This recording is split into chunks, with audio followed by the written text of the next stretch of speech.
Mañana es 19 de julio. Mañana se cumple un aniversario más del asesinato el 19 de julio de 1976 de Mario Roberto Santucho y de algunos compañeros más que después vamos a mencionar. Mario Roberto Santucho fue un activista universitario, un luchador antiimperialista, un revolucionario, un hombre que fue el fundador, o uno de los fundadores, ni más ni menos, del Partido Revolucionario de los Trabajadores, y el comandante y líder indiscutido del Ejército Revolucionario del Pueblo, una de las organizaciones revolucionarias, quizás la más importante, quizás, no lo sé, esto habría que debatirlo extensamente, pero además no es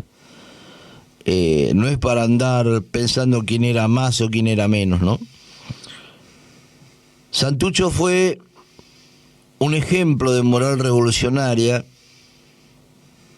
un hombre que creía profundamente que el socialismo significaba la solución a los problemas ancestrales del pueblo argentino, de América Latina toda y del mundo también. Un hombre que tuvo,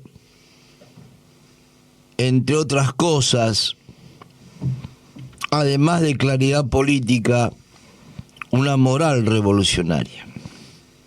Y cuando uno habla de moral revolucionaria, sobre todo en estos tiempos que corren, en donde los políticos argentinos en su inmensa mayoría hacen del oportunismo, de la mediocridad y de la mentira una religión,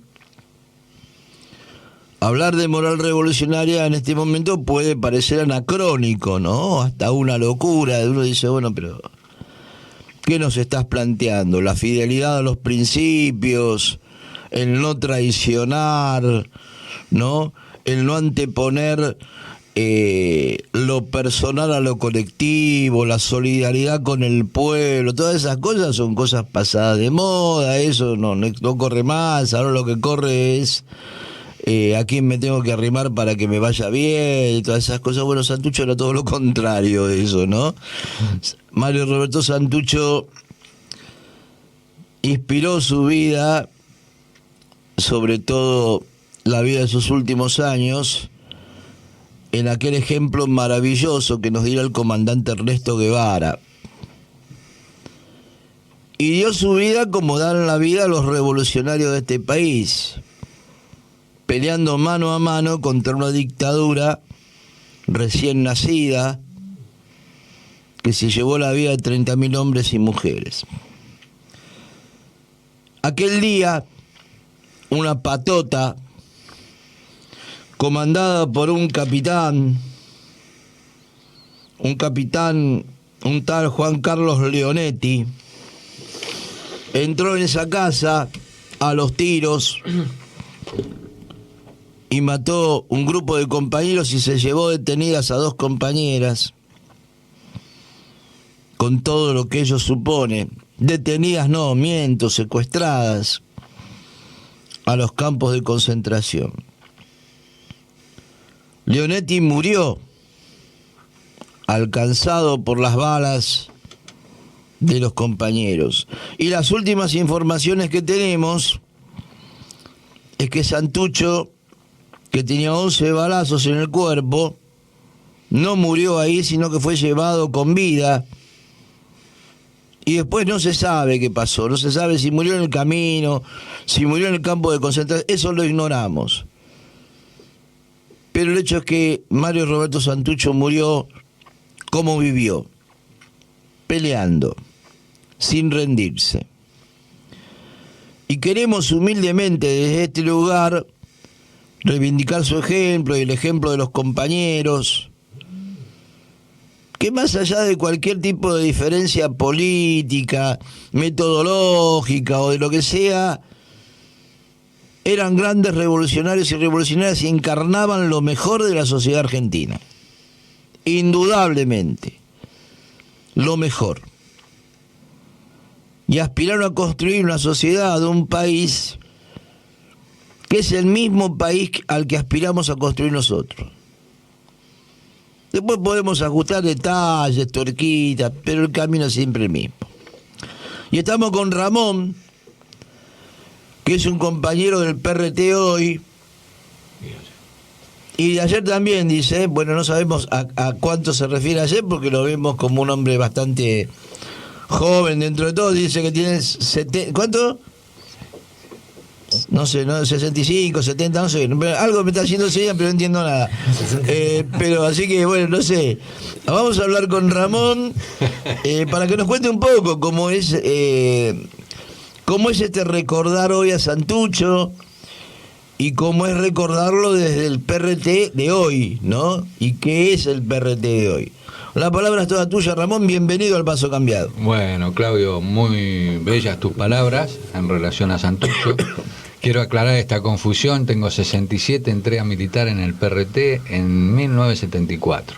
Ah, bueno, bien. No, no, nada más esa aclaración, ¿viste? Para tendría que haber venido un joven, realmente, ¿no? Pero bueno, me mandaron a mí. Parece bárbaro.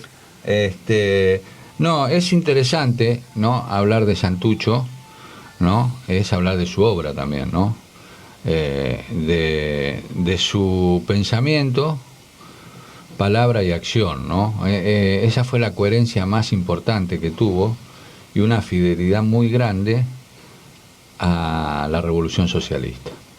Es interesante el proceso que hace Santucho también como hombre y como revolucionario, porque el del Frente Indoamericano, que se funda con Francisco René, ¿no? En el movimiento indigenista, va evolucionando a paso agigantado hacia el marxismo-leninismo y ve en la clase obrera y en la experiencia que hace en los ingenios azucareros el problema de la clase obrera como la clase revolucionaria, ¿no? Que puede conducir a este país, tanto ayer como hoy lo ratificamos nosotros, la clase obrera industrial fundamentalmente y el proletariado en general, la clase revolucionaria que nos puede brindar a nosotros un sistema social de vida diferente.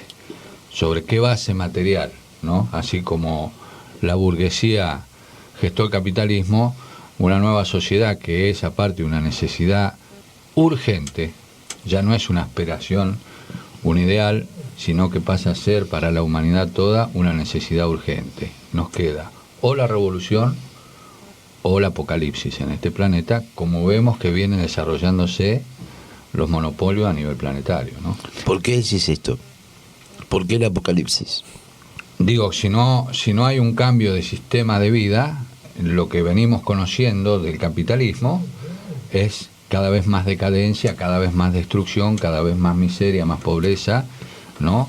En los procesos de concentración económica a nivel planetario, ¿no? Que nos tienen permanentemente al filo de guerras que ya están dándose, pero que en el afán de la acumulación de la riqueza, que es el leitmotiv de la burguesía, diría Carlos Marx, ¿no? Nos pueden llevar al desastre total. Fijémonos, por ejemplo, que estamos en pleno periodo histórico determinado por la burguesía y la situación del cambio energético, ¿no? Y entonces, para salir del petróleo nos metemos en el litio y hacemos mierda de vuelta al planeta. Digo, entonces, no sé si me explico cuando digo lo apocalíptico, ¿no? O sea, la respuesta es sobre la explotación del hombre por el hombre y la destrucción de todos los recursos naturales en función de la ganancia. Digo, a eso me refería con apocalíptico. ¿Cómo ves estos festejos que se avecinan de los 40 años de, entre comillas, democracia en la República Argentina? No, bueno, yo no los veo ni festejos ni nada. Nosotros conquistamos como clase obrera las libertades públicas y políticas.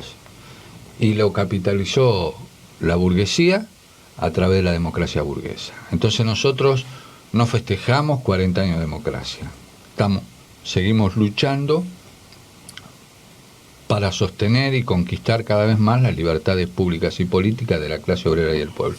Y digo esto porque en las fábricas, en la casi totalidad de las fábricas en la Argentina y otros lugares de trabajo, vos por organizarte para demandar tus reclamos o tus derechos sos despedido. ¿Me entendés? Es decir, como dijo una vez una presidenta de General Motors, cuando recién se había abierto General Motors allá en Rosario, dijo, esto no es una sociedad, esto es una fábrica. Entonces acá no hay democracia. Eso le dijo a los trabajadores, está clarito, ¿no? O sea, entonces nosotros conquistamos las libertades públicas y políticas con la caída de la dictadura. ¿Por qué? Porque muchos se llenan la boca hablando en detrimento, en contra de la violencia política de los 70. Entonces vamos un poquito a la historia, ¿no? Porque tener una visión fuera metafísica, digamos, fuera de cómo se fue desarrollando el proceso de la lucha de clase en Argentina es muy fácil boquear desde ahí. Pero nosotros, desde 1930 al 83, que cayó la última dictadura, pasaron 50 años. De esos 50 años tuvimos, y se lo digo a los jóvenes para que se lo imaginen por lo menos, ¿no? 25 años de dictaduras militares. Y eso siendo generosos, porque si miramos para atrás, tenemos la Forestal, tenemos la Patagonia Rebelde, 1.500 peones rurales fusilados, 500 obreros frigoríficos asesinados, tenemos la Semana Trágica, 700 obreros acá en pleno centro de Buenos Aires, tenemos el golpe de la Libertadora, con los bombardeos ahí en la Plaza de Mayo, gente que eran transeúntes, inmunes no era ni siquiera una movilización, ¿no? Y la bombardearon inertes a la gente así. Es decir, y así si seguimos, y todo lo que vino después, y ¿no? todo lo que vino después. Y nos vienen a indalgar a nosotros el problema de la violencia política. Es una aberración. Y ahí voy a Santucho, ¿no? Ya que estamos en el homenaje a Santucho, si me permitís. ¿Cómo no? Santucho va a poner en el tapete la cuestión de la lucha por el poder. Esa va a ser la gran virtud de Santucho, asentado en 5 pilares fundamentales, ¿no? Él va a plantear, hay que tomar el poder, ¿no? Hay que tener un partido político con independencia política del Estado burgués, ¿no? Parado sobre una clase que es la clase revolucionaria, que es la clase obrera industrial, que es el otro pilar. Entonces, a partir de ahí la cuestión del poder, el primer pilar, la clase obrera como la clase revolucionaria. El segundo y fundamental, el problema del partido revolucionario, del partido de la clase obrera constituidos por obreros, que después más adelante podemos hablar, cuando Santucho vuelve después de lo de Trelew de Cuba, después de la fuga, plantea todo el partido de las fábricas. Eso nos permitió a nosotros en aquellos años, ¿me entiendes?, un gran desarrollo en el... El otro problema fundamental va a ser el problema del ejército revolucionario, ¿no? Donde nos planteamos el problema de la lucha armada, ¿no? Capaz no se sabe, o no se conoce, o no se difunde, pero por ejemplo las huelgas en los ingenios azucareros, que es donde él empieza a desarrollar su primer trabajo de construcción, digamos, ¿no? No se reprimían con bala de goma, eran balas de plomo, ¿no? Claro, a matar directamente. Exacto, ¿no? Entonces, en el contexto de todo lo histórico que dije antes, golpes militares y todo eso, ¿no? Llega un momento después del Cordobazo, antes del Cordobazo ya se veía el problema de la lucha armada, ¿no? Pero después el quinto Congreso vota la constitución del ejército y ya se institucionaliza como una decisión política ya de un Congreso, lanzar la lucha armada y construir el ejército revolucionario del pueblo, que tenía un carácter popular. ¿Qué quiero decir? ¿No? No era necesario ser miembro del PRT para ser miembro del ERM. Había muchas compañeras y compañeros que eran combatientes del ERM que no eran necesariamente miembros del partido, el partido era de cuadros. El otro pilar, el problema de la unidad, ¿no? Santucho va a plantear el problema de la unidad, es tan importante para lo que se está viviendo ahora, ¿no? Lo va a plantear fundamentalmente y esencialmente desde la fábrica hacia el resto de la población, ¿no? ¿Por qué? Porque él plantea en un trabajo que hace que se llama Poder Burgués, Poder Revolucionario, él va a plantear el desarrollo del poder local hacia el poder dual. ¿Qué quiere decir esto? ¿No? En la fábrica, que es donde se gesta toda la riqueza, donde la clase dentro de la fábrica sí se mueve como clase social, en un periodo donde había mucha conciencia de clase. A diferencia de ahora, que es la gran tarea de los revolucionarios, ahora volver a elevar a la clase obrera a la conciencia de clase, ¿no? En ese momento sí no había conciencia revolucionaria, pero sí había conciencia de clase. Ahí en la fábrica éramos peronistas, radicales, comunistas, perros, nada. Trabajadores, la mayoría eran peronistas, ¿no? Pero a la hora que nos tocaban nuestros derechos, actuábamos como clase. Perdón, una aclaración. Peronistas de aquella época. No, estamos hablando del pueblo, de la clase trabajadora. Pero peronistas, lo que significaba ser peronista en la década del 70, exacto, que no es lo mismo que significa hoy, digamos, ¿no? Bueno, tiene que ver con eso de la conciencia de clase, claro, también, ¿no? Está buena la aclaración, pero hago esa salvedad. Entonces, la literatura revolucionaria o de izquierda o comunista o lo que sea, nos entraba por los cuatro costados dentro de la fábrica en esa época. Porque no era solo el PRT el que metía el manifiesto comunista. Lo hacían todas inclusive el peronismo de izquierda, ¿no? Partido Comunista, es decir, toda una serie de cosas que ayudó a que surgiera una vanguardia tremendamente, no solo combativa, sino con muchísima claridad para organizar la lucha de clase, ¿no? Entonces el problema de la clase obrera es que la clase obrera sola no podía hacer la revolución. ¿Qué es lo que nos critican? Y contradictoriamente en el fondo del plan estratégico del PRT y de Santucho estaba la clase obrera no unida con el pueblo. Entonces, qué sé yo, para citar un ejemplo para que quede más gráfico, el Villazo, Villa Constitución, donde el partido dirigía prácticamente todo ahí, ¿no? Fue un claro ejemplo del poder local, ¿no? Encabezado por la clase obrera industrial hacia el resto de la sociedad, ¿no? Hacia el resto de la población. Cuando estalla la huelga, la primer gran huelga que dura 50 días, el comité de huelga de Hacienda, Mercon y Marathon ahí, que eran las tres fábricas metalúrgicas más importantes, la siderurgia, declaran ellos el estado de sitio. En los barrios se tiraban tiros a las 8 de la noche cada cuadra y se iba cortando las luces, y las mujeres, los niños y la gente adulta, mayor, salía con baldes de agua a las calles de tierra a inundarlas, ¿no? Para que las patotas de la AAA se encajen, ¿no? Porque los obreros estaban tomando las fábricas, ¿no? Los hortícolas de Arroyo Seco, que está pegado ahí, ¿no? Que es una zona hortícola, eran los que abastecían a toda la población, no solo a los obreros, para que hubiera alimentos en la huelga, que era total, comerciantes, todo. Claro. Solamente se despachaba combustible a los vehículos del comité de huelga. Digo, estas cosas que tapa la historia y un sindicalismo progre berreta, digo yo, ¿no?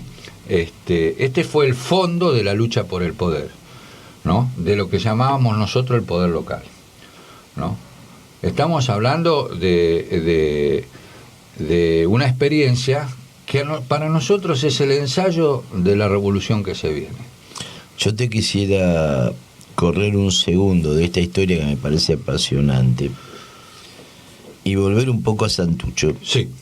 Pero volver a Santucho a un episodio específico, que es la fuga del penal de Rawson. Y me gustaría que tocáramos este tema, aunque sea unos minutos, porque en la fuga del penal de Rawson no solo Santucho, sino todos los compañeros, o la mayoría de los compañeros que estaban ahí, plantean el derecho a la fuga del penal. Y plantean el tema de la unidad. Sin unidad no habría podido haber fuga, y sin fuga, bueno, sabemos lo que no podría haber habido. Y me parece importante porque lo quiero relacionar con hoy, ¿no? Con el tema de que si a vos el juez te dice que tenés que ir preso, vos vas y te entregás, digamos, porque el juez lo dijo, porque la ley es la ley, y cómo me voy a escapar si me acaban de condenar, ¿no? Esa ruptura del orden de la legalidad burguesa, podríamos decirla, Santucho la pone sobre la mesa y dice: no, de acá no tenemos que ir. Y tenemos derecho a irnos. Y me gustaría que un poco dialogáramos sobre eso. Bueno, hablamos, perdón, para los que no saben, porque del otro lado también hay oyentes que a lo mejor no conocen la historia. En 1972 se fugan un montón de compañeros del penal de Rawson, y después termina con la masacre de Trelew en la base Almirante Saar, etcétera, etcétera. Sí, bueno. Sí. No, bueno, está bien. Nosotros estábamos planteándonos la lucha armada, la clandestinidad total en ese momento, ¿no? Se decía, se respira el aire puro de la clandestinidad, porque nos sentíamos con... Posterior va a ser más generalizado, ¿no? Pero nos sentíamos con poder, ¿no? ¿Con qué poder? Con el poder de que nosotros habíamos generado nuestra propia independencia del Estado y de las leyes del Estado. Entonces la fuga era una cuestión profundamente, era un principio en ese momento, en ese contexto, ¿no? De hecho, Agustín Tosco, en esa fuga,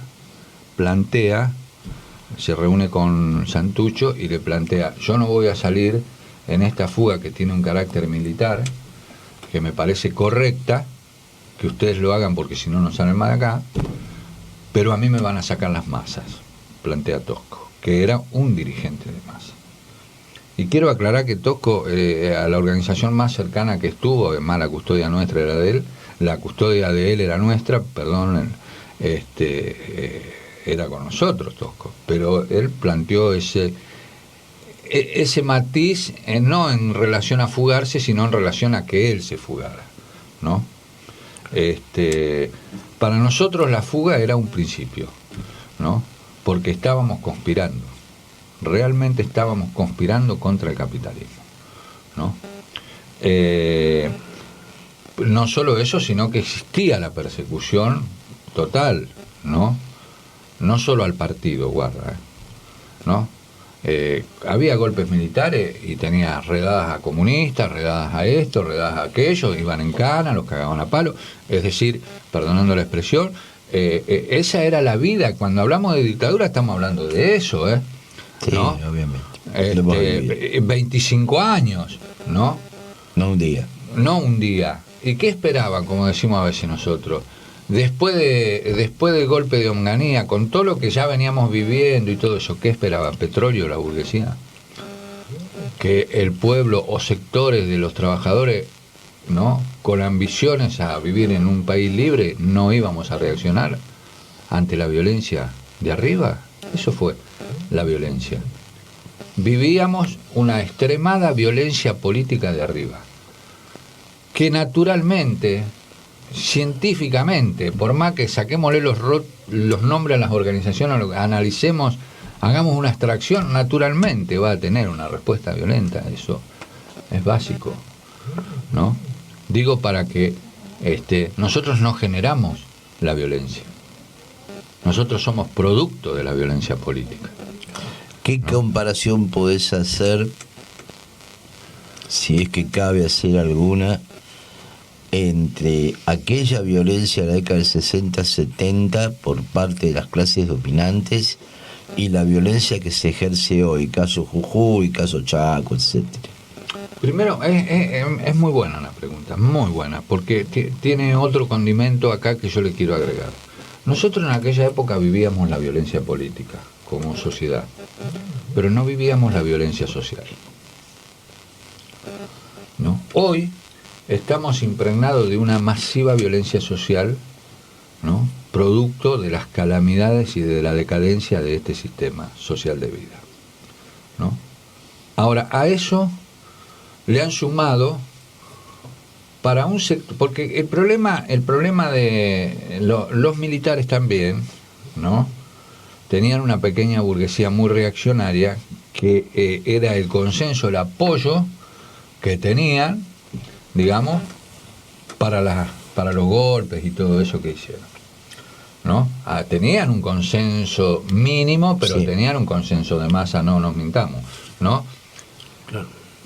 Cuando nosotros derrotamos a la dictadura, que la derrotó, en realidad la dictadura no la derrotan los organismos de derechos humanos y todo eso. Eso era parte de toda una cosa. Estás hablando de la última dictadura. Sí, de la última.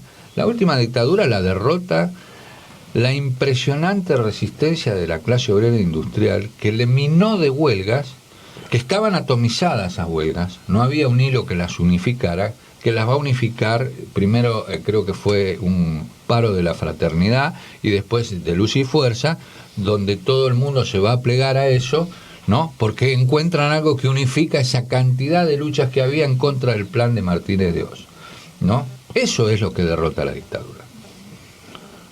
Y la clase obrera... Con los límites, ¿no? No, con los límites, pero le va a impregnar, ¿no?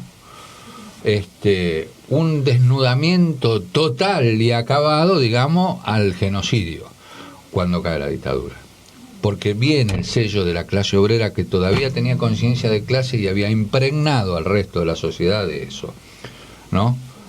Es muy importante eso. Por eso decimos, conquistamos como clase las libertades públicas y políticas, no la democracia. Ese es el planteo del PRT, ¿no?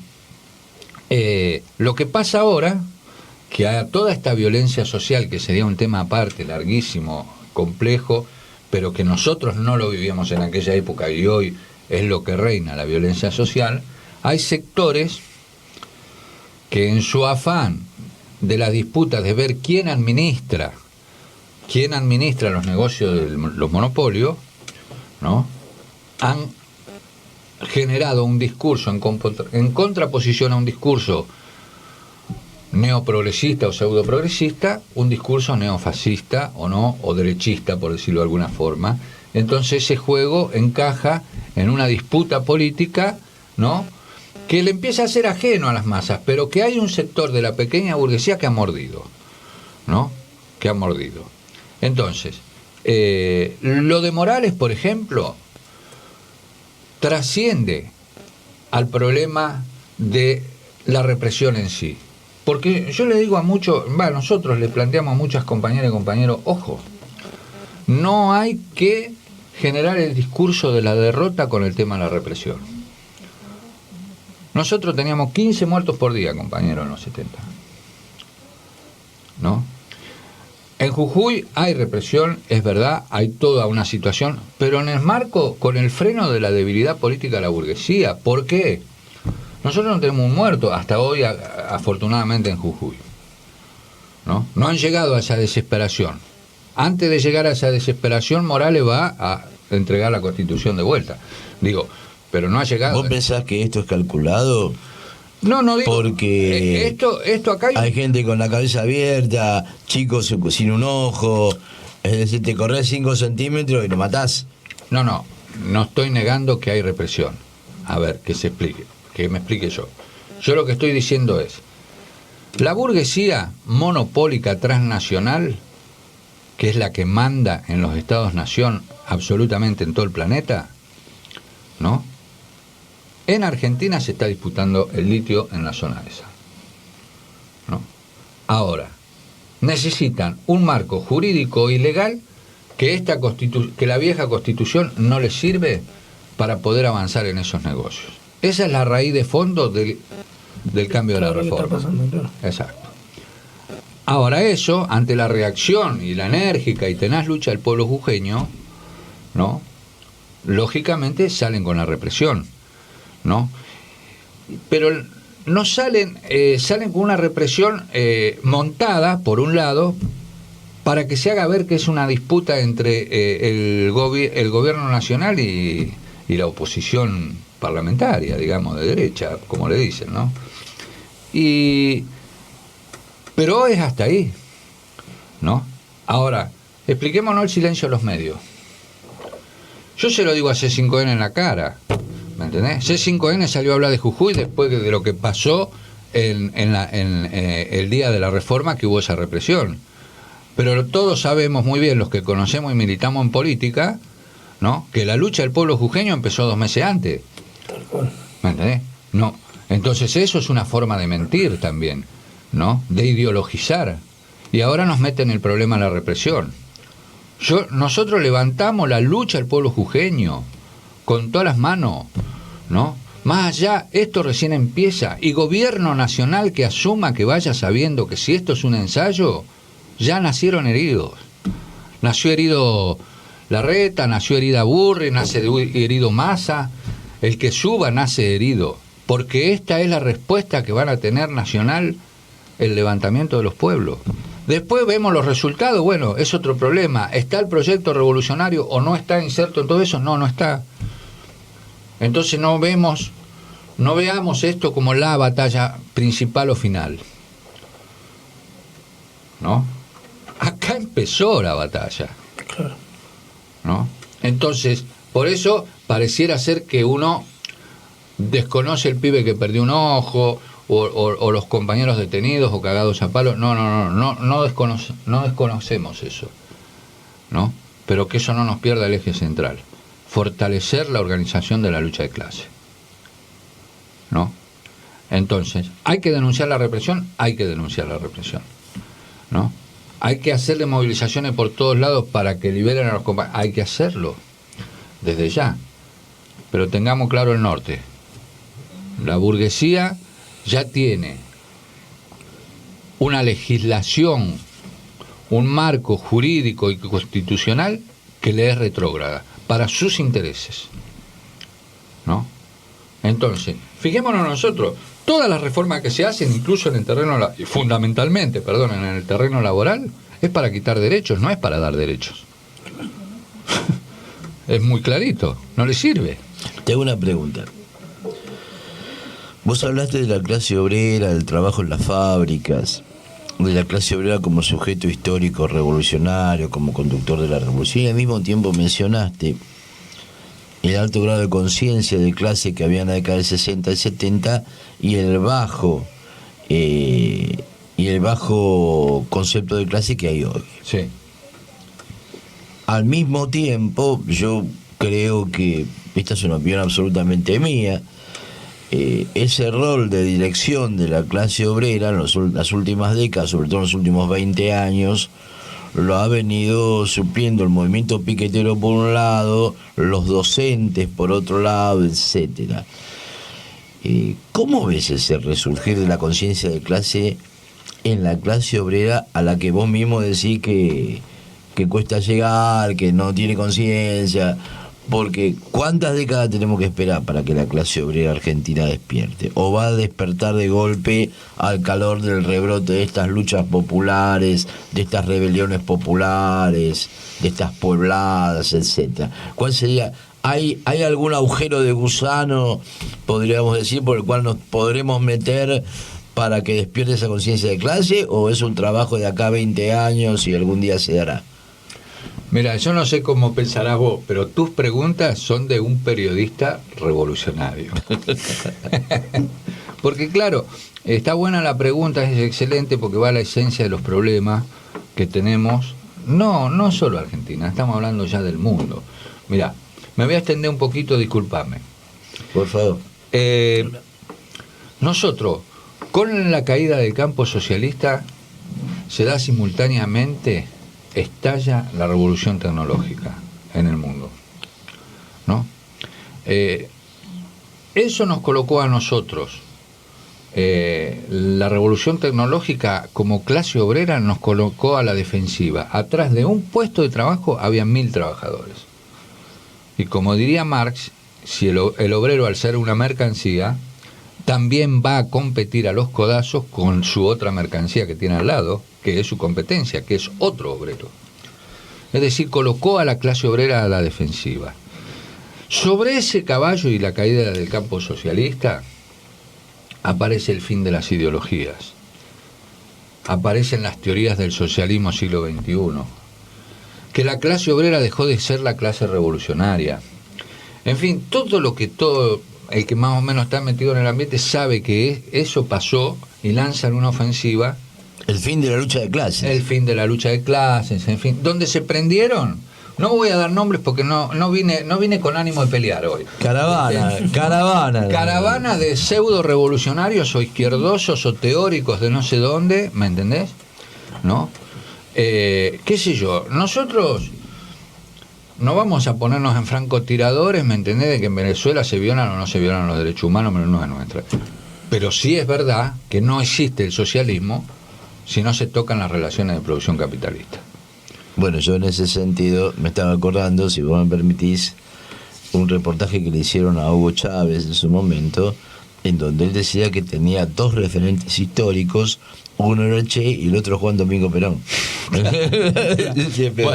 ¿cómo? Bueno, entonces, no, pero voy a algo más profundo, no me quiero meter en el tema de Venezuela, cito porque nos llegaron a hablar del socialismo sin tocar las relaciones de producción capitalista, no existe. Podés simpatizar con Chávez, que como militar jugó un papel impresionante en el Caracazo porque él se niega a reprimir a su pueblo y voltea las tropas a favor de su pueblo en contra del régimen. Digo, hay cosas muy importantes, ¿no? Que hay que respetar. Pero digo, de ahí a que nos comamos justo en ese contexto histórico y mundial el fin de las ideologías o el socialismo sin tocar las relaciones de producción capitalista, digo, seamos serios, ¿no? Entonces, vos me preguntabas de la conciencia de la clase obrera. Si yo no la veo a la clase obrera, ¿me entendés? Como la clase revolucionaria, así esté sumamente atrasada, porque acá hay que hacer un paréntesis. La política revolucionaria a las masas obreras les entra de afuera, desde un partido que tiene un programa y una línea para eso, ¿no? El problema está en que ha sido una aplanadora, el periodo histórico es una aplanadora, es oscurantista, digámoslo así, ¿no? Ahora, contradictoriamente, y ahí viene la parte que nosotros vemos con muchísima entusiasmo y optimismo, esa revolución tecnológica generó una sociabilización de la producción nunca antes vista. Y si la práctica social genera conciencia social, ya existe una conciencia no de clase, pero sí una conciencia de democracia directa, ¿no? Que la conciencia que se materialice en práctica es otro tema, es otro trayecto. ¿Por qué? Vamos a tomar un ejemplo. Hubo una modificación en las formas de producción en las fábricas, en la organización de la producción, producto de la tecnología, ¿no? Se trabaja en células, hay un team leader que trabaja a la par de los trabajadores, que es el encargado de los objetivos de trabajo, digamos, es el macapanga, pero labura y a la par, ¿no? Se discute. Llegó a implantar la burguesía la mejora continua, que ustedes habrán escuchado hablar probablemente, ¿no? En las fábricas, estamos hablando de las fábricas avanzadas, ¿no? Ahora, sumado a esa tecnología se traslada a toda la vida de la sociedad, con los celulares, con esto, con aquello, con lo otro, una intercomunicación que no existía, que no existió nunca. Digo, esa sociabilización de la producción choca abruptamente con la apropiación cada vez más concentrada de la ganancia. Hay un abismo total, ¿no? Entonces, nosotros decimos, ¿tenemos intenciones revolucionarias? ¿Vamos a iniciar un proceso revolucionario nuevo? En base a una situación material concreta, ¿no? Entonces, a esa revolución que vamos, ¿no es cierto? Se le corresponde, digamos, ver quién nos puede brindar a nosotros un sistema social de vida diferente. Y vuelve a ser la clase obrera industrial. Por más que esté la conciencia atrasada, nada más que el mundo capitalista genera las nos persiguió, nos mató, todo lo que vos quieras, y nos creó el gran verso de los gobiernos progresistas o del fin de las ideologías, pero a su vez, contradictoriamente, sociabilización la producción, nos dieron mucho más poder. Eliminaron el almacén del barrio, generaron el supermercado. A nosotros nos decían que nosotros, si tomábamos el poder, decían los militares, le vamos a quitar hasta el almacenero el almacén. Se lo quitó el capitalismo. ¿Me entendés? Nosotros vamos a recuperar lo concentrado. ¿Me entendés? En los grandes trazos de la economía en una revolución en este país, ¿no? No nos vamos a detener en menudencia, vamos a ir a la concentración económica, si ya está hecha. La siderurgia, ¿no? La alimentación, todo eso está concentrado. Dígame, por favor, 3 o 4 medidas concretas de ese programa revolucionario que supongo que debe tener el PRD. Sí. Hoy Estamos en una etapa, por eso te decía, si estamos hablando del atraso en la conciencia, de las libertades públicas, avanzar en las libertades. En la organización independiente de la clase obrera por fuera de todo marco institucional y legal. De hecho, la autoconvocatoria, por más espontánea que pueda parecer o lo que sea, son esas primeras señales de que quiero romper con algo y que todos decidamos, ¿me entendés? En la asamblea, de alguna manera, ¿me entendés? Sobre eso hay que trabajar, ¿no? Aplaudir eso, alentarlo. No como han hecho, por ejemplo, con los elefantes en Neuquén, de tirarle los sindicatos por la cabeza, ¿me entendés? Intentando quebrar eso. Al contrario, había que alentarlo. No. ¿Qué hicieron las masas? Lo rechazaron. ¿Qué pasó en Salta con el conflicto docente? Lo rechazaron. Entonces, el tema de instalar, digamos, de avanzar en el tema de la democracia directa es parte de nuestro programa político hoy, ¿no? Si vos esencialmente, digamos, ¿no? Y la organización independiente. Por eso yo te citaba eso. Vamos a Toyota, por ejemplo. Toyota tiene 700 team líderes aproximadamente, ¿no? Imaginémonos, 4.000 obreros, 700 team líderes. Nosotros, perdón, aclara bien que es un team leader. lo expliqué antes, el team leader es el jefe de la célula. El jefe del equipo de trabajo, Uh-huh. ¿no? 700. Hay 89 delegados, ¿no? Gremiales, de la burocracia, pero hay 89 que van por lista, ¿no? Nosotros, ¿qué decimos desde el punto de vista revolucionario? Ese es nuestro programa de organización de las masas. Tiene que haber 700 delegados, ¿me entendés? A mayor sociabilización de la producción, mayor participación en las decisiones. Ahora, 700 delegados es, si la burguesía fue tan hábil para obtener cada vez, extraer más plusvalía, más ganancia, más esto, más aquello, tuvo que renunciar a su verticalismo total y generar 700 jefes de trabajo, ¿me entendés? Y eliminó capataz y todo en el medio de la gerencia y los team leaders, casi te diría, ¿no? ¿Qué tenemos que hacer los trabajadores?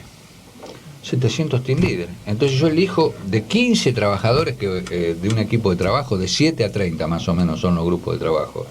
Yo tengo un delegado que trabaja conmigo, ¿me entendés? Que vamos a comer juntos, que vamos al vestuario juntos, que las decisiones... Es un vocero, ya no es un delegado. ¿Me entendés? No es representativo. No te quiero como representativo. Vos andá y decís lo que resolvimos nosotros acá. Ese enraizamiento profundo en las masas, y no estamos inventando nada. Ya lo planteaba el Che, que la gran preocupación del Che en la construcción del socialismo era la participación de las masas obreras en la construcción del socialismo. Bueno, este es un tema que a lo mejor podemos tocar brevemente. El conflicto que se ha planteado muchas veces y que supongo que también se plantea hoy, aunque no tengo un conocimiento directo del tema, hoy no, anteriormente sí, entre lo que el pueblo quiere y necesita y los que con buenas intenciones representan esas necesidades en todos los órdenes, que a lo mejor se les mezcla un poco lo que quiere el pueblo, por un lado, con lo que ellos quieren, ¿no? Es importante esto que vos decís del Che, porque por lo general en muchos partidos revolucionarios en la historia del mundo, y en la Argentina también, los hubo y los hay, en donde dice, bueno, lo que el pueblo necesita es lo que queremos nosotros, ¿no? Nosotros vamos a decidir qué es lo que el pueblo necesita. No, claro, porque ahí donde el Che se... Hay toda una corriente filosófica, política del marxismo-leninismo que va por ese camino, ¿no? Es decir, nosotros somos los que sabemos, los que conocemos, y ustedes vengan detrás nuestro. La primera pregunta que hay que hacerse ante ese planteamiento que vos me hacés, ¿quién es el sujeto de cambio de la historia? ¿El partido o las masas? Las masas obreras, en este caso, para no desclasar el concepto, ¿no? Bueno, la respuesta a esa pregunta ha llevado a guerras interminables. Exacto. ¿No? Bueno, Sí. no, la revolución la hacen las masas, es una obra de las masas. El partido orienta, dirige, organiza, pero tiene que tener el norte, pues. ¿Por qué dice todo el poder a los soviets, Lenin? Digo, ¿me entendés? Son pensadores universales que Bueno, todavía no están en vigencia. Sí. Hay quienes dicen, perdóname, que te meta esto, que es chiquito. Hay quienes alegan, ante ese planteo que vos haces, no es mi caso, pero hay quienes alegan que todo el poder de los soviets Lenin lo planteó cuando los soviets ya estaban en manos de los bolcheviques, que no lo planteó antes. Dice, cuando estaban en manos de los mencheviques no lo planteó cuando ya los bolcheviques se habían adueñado políticamente de los soviets. ¿Vos cómo lo ves ese tema? Mirá, no vamos, está bien, te lo voy a No es lo que yo digo, es lo que alguna gente dice. Yo digo, si así fue como lo acabas de narrar, para no desviarnos de la charla, es un gran político, Lenin. Claro. ¿Me entendés? ¿No? Es lo mismo que nosotros, qué sé yo, inventemos algo, ¿me entendés? Todo el poder a no sé qué, y está en manos de la burguesía. O de la pequeña burguesía, si querés, para no ser tan... Pero en ese momento fue un gran político, ¿no? ¿En manos de qué? A ver, hoy, con la sociabilización, porque hablemos del hoy, porque la historia nos sirve si la analizamos de adelante para atrás, porque si la analizamos de atrás para adelante, lo que vamos a intentar es copiar hoy lo que pasó ayer, ¿no? Y los revolucionarios no nos podemos dar ese lujo, tenemos una ciencia y una filosofía, ¿me entendés? ¿No? Que es la dialéctica, ¿no? Entonces, nosotros analizándolo hoy, la historia, pero de ahora para atrás, ¿no? Decimos, el problema que tenemos hoy es que se interprete que hay que organizar la lucha de las clases desde donde tenemos posibilidades reales de construir un sistema social de vida superador, ¿no? Entonces, si yo le doy prioridad al partido en el marco de esta revolución tecnológica, de esta sociabilización que cada vez va a ser mayor, ¿no? No estoy entendiendo nada. Por más que hoy nos crezcamos, no que seamos una fuerza pequeña o lo que sea, tenemos razón. La base material nos está indicando eso, ¿no? Nos está indicando que hay que confiar en las masas y brindarle lo que ellas por sí solas no pueden, que es la ideología, la postura política. Por ejemplo, el problema del Estado. A todos nos dicen, ¿no? El Estado está ausente. No, el Estado está más presente que nunca, perdón. Analicemos el Estado. Te hago otra preguntita Sí. más. Perdóname, porque termino Sí. con lo del Estado. Sí. Porque el Estado se han adueñado los grandes grupos económicos mundiales de los Estados-nación. BlackRock, ¿me entendés? Es la principal consultora norteamericana y financiera y tiene los huevos puestos en la canasta de Rusia, de Europa, de China, ¿me entendés? General Motors fabrica 1 millón de vehículos más en China que en Estados Unidos. Y Volkswagen tiene 45 fábricas de automóviles en China. Entonces la pregunta que se hacen es, China va a captar el 80% de los vehículos eléctricos, ¿no? Entonces no estamos hablando ya de un enfrentamiento entre naciones solamente. Y eso se traduce en la política local de nuestro país también. Digamos en ese sentido, nos parece como que las nacionalidades vendrían a ser la ropa que se ponen las multinacionales para hacer sus negocios y sus peleas, ¿no? Olvidate. Cuando se las sacan no es una lucha entre China y Estados Unidos, es una lucha entre la corporación tal con la corporación tal. Bueno, vamos a otro tema. Sí. Y con esto vamos cerrando el reportaje. Sí, yo quería Sí. plantear los otros dos grandes temas, aparte del ejército, el Partido de la Unidad, el problema del internacionalismo. Vamos a eso. ¿No? Porque ¿Cómo ves el tema a la luz de la guerra que hay en Europa? No, estamos hablando de Santucho y el internacionalismo proletario que tuvo el PRT, que impulsa la Junta Coordinadora Revolucionaria. ¿Cuál era el objetivo? El objetivo era el desarrollo de la lucha revolucionaria en toda la región, no solo en el país, ¿no? Nosotros tampoco tenemos frontera, los obreros, ¿me entendés? ¿No? Y los pueblos. Las tenemos culturalmente, de formaciones, de territorios, pero digamos desde el punto de vista de las aspiraciones de libertad, no. Y esa fue un gran aporte de Santucho, porque aparte de los 4 países que estaba Uruguay, Bolivia, Chile y nosotros, y ya había avances con los peruanos también, ¿no? Va a marcar un gran ejemplo, una continuidad del proyecto del Che, eso, ¿no? De Santucho. Por eso, para concluir con esto nada más, y me preguntaron... Santucho en realidad, si vos me permitís, levanta la bandera del Che y levanta la bandera de Massetti, ¿no? Exacto. Que en Salta, con el grupo, sí, que se metió ahí. Sí. Ahora, la vertiente, y lo voy a decir en estos términos, la vertiente guerrillera argentina nuestra, ¿no? Me diferencio acá de los Montes y todo eso, y del resto de América Latina, es que nosotros sí somos una vertiente única. ¿En qué sentido? Que nosotros desarrollamos el partido y el ejército. El resto de los movimientos guerrilleros de América Latina fueron todos movimientos políticos guerrilleros. Sus estructuras eran militares en lo político y en lo militar, valga la redundancia. Era toda una sola cosa, ¿no? Hubo después excepcionalidades porque se crea el Frente de Masas de la Unidad de todas las organizaciones en El Salvador, todas cosas. Pero el partido, ¿por qué? Porque nosotros hacíamos mucho eje en el problema de la clase obrera.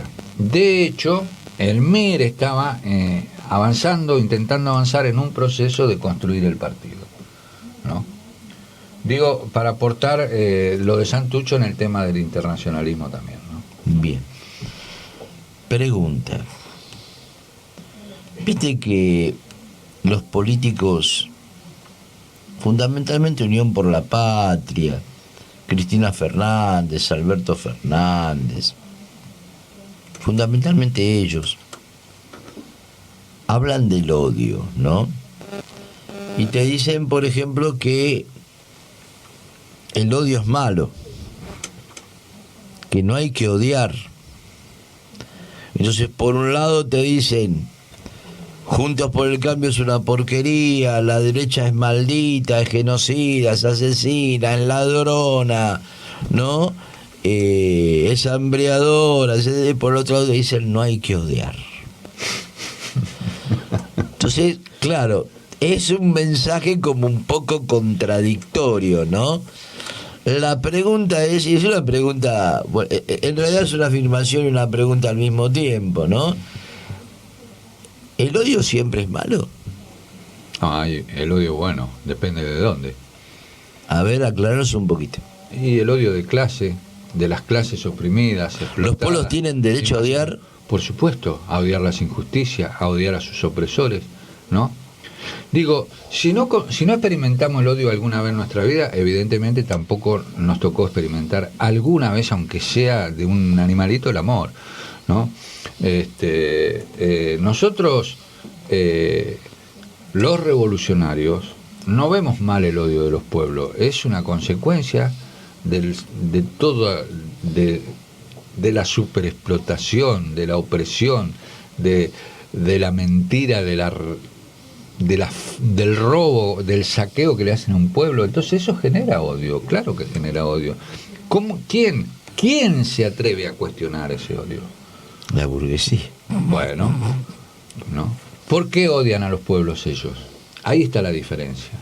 Porque vos odiás porque injustamente te están oprimiendo esto, aquello, la opresión o la injusticia, porque te están aplicando todo eso. Bueno. Ahora la burguesía odia porque estos de abajo se me rebelan y yo no puedo seguir sosteniendo la dominación. O sea que el mensaje sería, pasándolo limpio, yo te oprimo y te puedo odiar, vos tenés que agachar la cabeza y tenés que... Me tenés que amar. Me tenés que amar.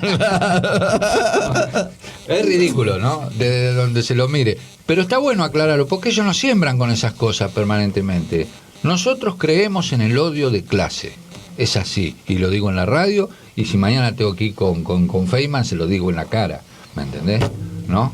Por supuesto, ¿no? ¿Cómo yo puedo amar algo que nos ha sumido en la decadencia, de la superdecadencia, ¿no? Donde sobre miles y miles de cadáveres, pero ya no hablo de los muertos revolucionarios, hablo de los cadáveres, ¿me entendés? De la gente que murió infelizmente en este país, trabajando toda su vida, ¿no? Que construyó esto, ¿me entendés? ¿Cómo no vas a odiar eso? ¿Desde dónde? ¿No? No, sin más. Bien. Bueno, Ramón, ¿algo más que quieras agregar? Nosotros seguramente hay muchas cosas que te quisiéramos preguntar y nos olvidamos. Así que lo que vos quieras decir, tomate estos 5 minutos, por favor. No, yo lo que sí quiero decir es que Benito Urteaga, que fue uno de los compañeros de la dirección del partido, ¿no? Una vez dijo: si vamos a la derrota y queda un militante vivo del PRT, el PRT va a seguir existiendo.